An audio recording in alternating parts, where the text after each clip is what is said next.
what is this, 13. 2 practices left.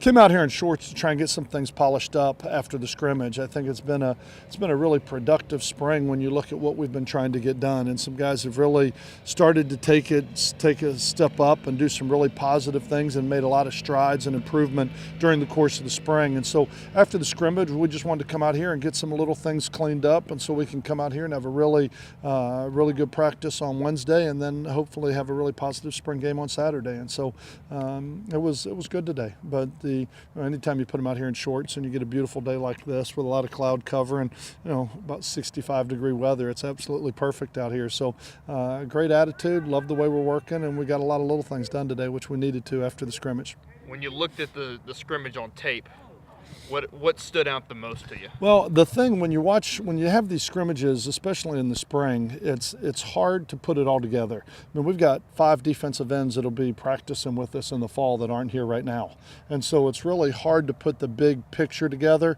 So what you end up doing is you watch a lot of the individuals play, and I look at it and I look at what Tony Johnson's doing at linebacker and Mitch Villamez and the way he's playing, really just Levander Liggins and how strong he's playing, Bryson Abraham. He's doing some really good things. You start to see they're doing all the little things the right way that make a difference. I love the way Xavier Woods has played. I think Kentrell Bryce and Lloyd Grogan are really playing well at the safety position. I mean, you start to look at it all, and the defense may give up a big play, but not necessarily because of what those individuals are doing. And so you sit down and you look at it, and I'm really encouraged with what I see from a lot of individual performances, but we still can't put the big picture together, and that's the thing that's frustrating for me right now, because we'll have some bigger bodies and some mids and tight ends and fullback type bodies where we can do a couple more things offensively that we want to be able to do. But I think there's improvement, and guys are getting better across the board, and that's the biggest thing that you look for.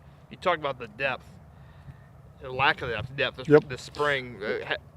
Talk about the spring game this Saturday. Do you even know what you're going to do out there with your lack of depth? Well, no. I mean, we've got to see where we come out of Wednesday's practice right now to make sure that we can get into some formations and what we're going to do, whether we're going to draft the team or divide up offensively and defensively and make it a working scrimmage like it was Saturday, or whether we're going to have to split the team in half and maybe cut down a little bit more of what we do as an offense and defense so we can get a good competitive game out here where, and there's some positives to that too, because you get to see a lot of guys play base fundamental football. There's not a lot of blitz and blitz pickups and things like that, because you don't want your spring game to be a mismatch, but yet you want those guys to come out here and have a good competitive game. And we've got a lot of pressure from our defense right now, and I think our defense has got an awful lot of different looks with some of the things our offense is doing. So I think we've had some good scrimmage work and a lot of teamwork that we've had this spring, but I think the biggest thing right now is to come out of the next 2 days healthy.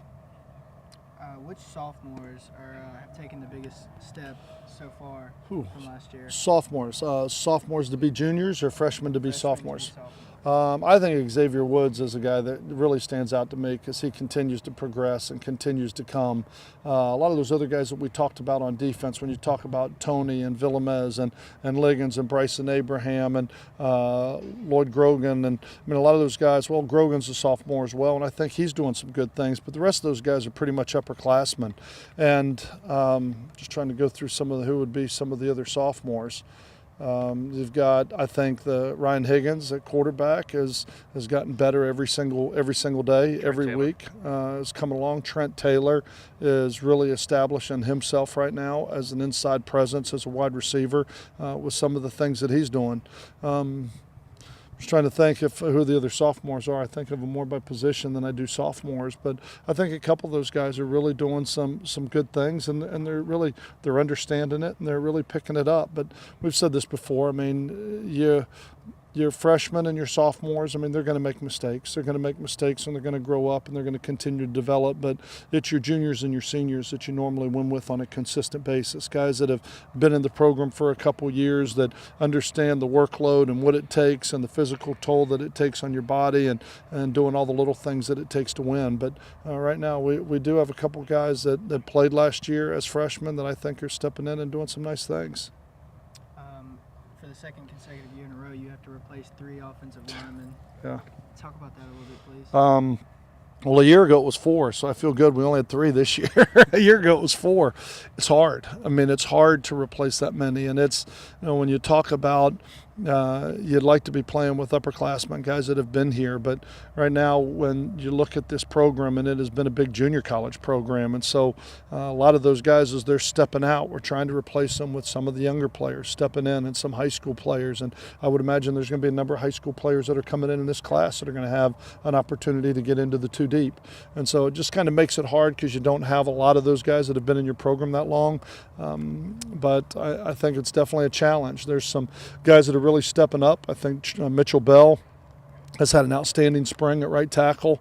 I really like what Darryl Brown, who's coming back. Darryl Brown is a guy that hasn't played hardly at all here.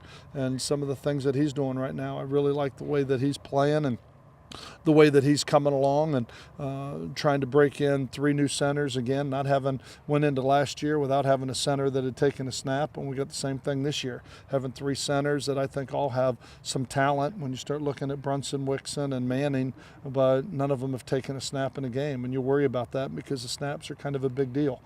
They're kind of important to what you're doing, and so that's why as much work as we can get out here right now, having the spring game Saturday, having people out here in the stands, and them having to go out and compete in a competitive game and have to snap the ball with people in the stands, that's what I'm anxious to see how some of these guys are going to respond in pressure situations.